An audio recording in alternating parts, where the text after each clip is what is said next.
Saudara-saudara sekalian, saya menjelang 1 tahun menerima mandat, saya sekarang berdiri dengan penuh kepercayaan diri dan keyakinan. Karena dalam 11 bulan kita telah membuktikan dengan itikad yang baik, dengan tujuan yang baik, dengan hati yang ikhlas, dengan cinta tanah air dan cinta rakyat, kita bisa berbuat banyak. Kita telah menyelamatkan minimal 300 triliun rupiah. 300 triliun rupiah inilah yang kita pakai untuk makan bergizi gratis. Saudara-saudara sekalian, sampai hari ini sudah menjelang 30 juta penerima manfaat. 30 juta anak dan ibu-ibu hamil tiap hari menerima makanan. Bahwa ada kekurangan, iya. Ada keracunan makan, iya. Kita hitung dari semua makanan yang keluar, penyimpangan atau kekurangan atau kesalahan itu adalah 0,00017%.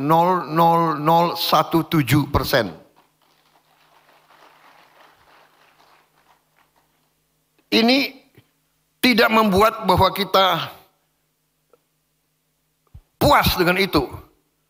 Tapi namanya usaha manusia yang demikian besar, yang belum pernah dilaksanakan, saya kira, dalam sejarah dunia. Berhasil memerlukan 11 tahun untuk mencapai 40 juta penerimaan manfaat. Presiden yang cerita sama saya, mereka butuh 11 tahun. Kita 11 bulan sudah 30 juta.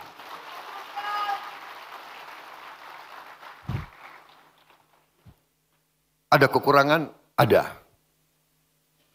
Tapi manfaatnya sangat-sangat besar. Kita tidak bisa menduga. Kita mungkin PKS yang di daerah-daerah merasakan pasti. Tapi banyak elit Indonesia tidak bisa menduga bahwa anak-anak kita, rakyat kita makan nasi pakai garam. Ini kita buktikan bahwa kita bisa memberi sesuatu, memberi bantuan, memberi apa yang mereka butuh. Saudara-saudara sekalian, dengan program makan bergizi ini menjadi strategis, menjadi sesuatu yang di luar ekspektasi kita. Ternyata dengan makan bergizi ini kita bisa menciptakan lapangan di akhir tahun, di awal tahun depan, Januari Februari, 1,5 juta lapangan kerja baru. Kita telah berhasil menghidupkan ekonomi rakyat. Bahwa tiap hari kita butuh telur, kita butuh sayur, kita butuh ikan, kita butuh ayam, kita butuh bahan-bahan dari kampung-kampung itu sendiri, dari kecamatan-kecamatan itu sendiri. Di puncaknya nanti tahun depan, kita akan gelontorkan mendekati 300 triliun untuk makan bergizi. 300 triliun, persisnya berapa Menseknek? 335 triliun.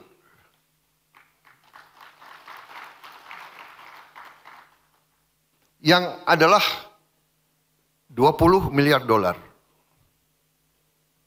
$20 miliar kita kirim ke desa-desa. 335 triliun kita kirim ke desa-desa, saudara-saudara.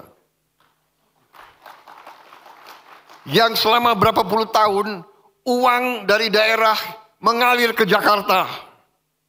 Dan di Jakarta sering mengalir ke luar negeri, menetap di luar negeri dan tidak tinggal di Indonesia. Kita balik sekarang, uang masuk ke desa-desa.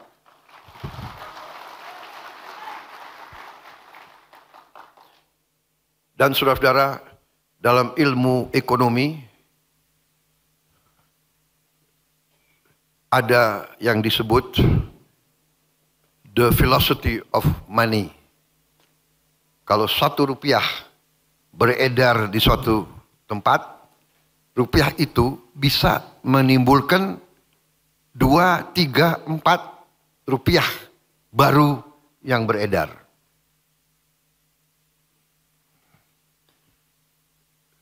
Jadi saudara-saudara, kita bisa bayangkan kegiatan ini yang saya sebut tadi 300 triliun itu bisa menciptakan kehidupan ekonomi senilai 600 triliun. Mungkin 900 triliun. Karena apa?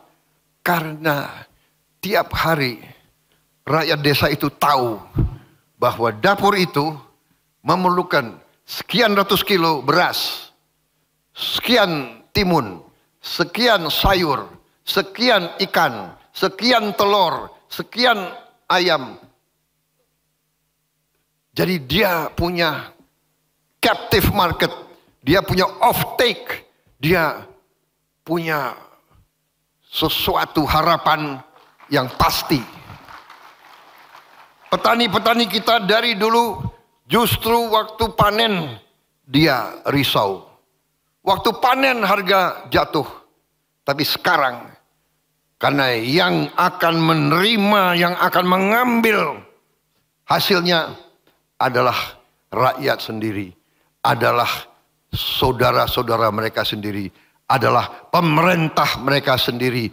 Jadi mereka punya jaminan pasar. Mereka tidak akan punya panen yang tidak terserap. Ini saudara-saudara sasaran kita. Dan ini kita sudah hampir sampai di titik itu. Jadi saudara-saudara, 30 juta kita bangga. Kita risau, masih ada. Makanya kita tertibkan semua SPPG, semua dapur kita sudah bikin SOP, semua alat harus dicuci pakai alat yang modern, tidak terlalu mahal. Untuk membersihkan, membunuh semua bakteri. Kita juga perintahkan semua dapur harus punya test kit, alat uji. Sebelum distribusi harus diuji semuanya. Dan langkah-langkah preventif lainnya. Saudara-saudara, kita mengerti 30 juta suatu prestasi. Tapi ingat, sasaran kita masih jauh. Sasaran kita adalah 82 juta penerima manfaat. 30 juta kita boleh bangga, tapi saya sebagai presiden masih sangat sedih karena masih 50 juta anak-anak dan ibu hamil yang menunggu.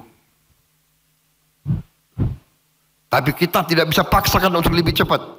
Sekarang saja bisa terjadi penyimpangan. Bayangkan kalau kita paksakan dengan secepat-cepatnya, mungkin penyimpangan dan kekurangan bisa lebih dari itu. 30 juta prestasi dan saya yakin ini akan meningkat. Ya, tidak linier tapi akan meningkat. Tetapi ya inilah. Sebagai seorang pemimpin, sebagai seorang bapak, saya bangga dengan 30 juta tapi saya masih ingat 52 juta anak-anak kita masih berharap, masih menunggu dengan ibu-ibu hamil. Tapi saudara-saudara, rawi-rawi rantas, malang-malang putung, kita tidak takut dengan kesulitan, kita tidak takut dengan tantangan, kita tidak boleh gentar dengan masalah. Kita selesaikan, kita hadapi, kita atasi, kita kerja keras untuk rakyat yang kita cintai, saudara-saudara.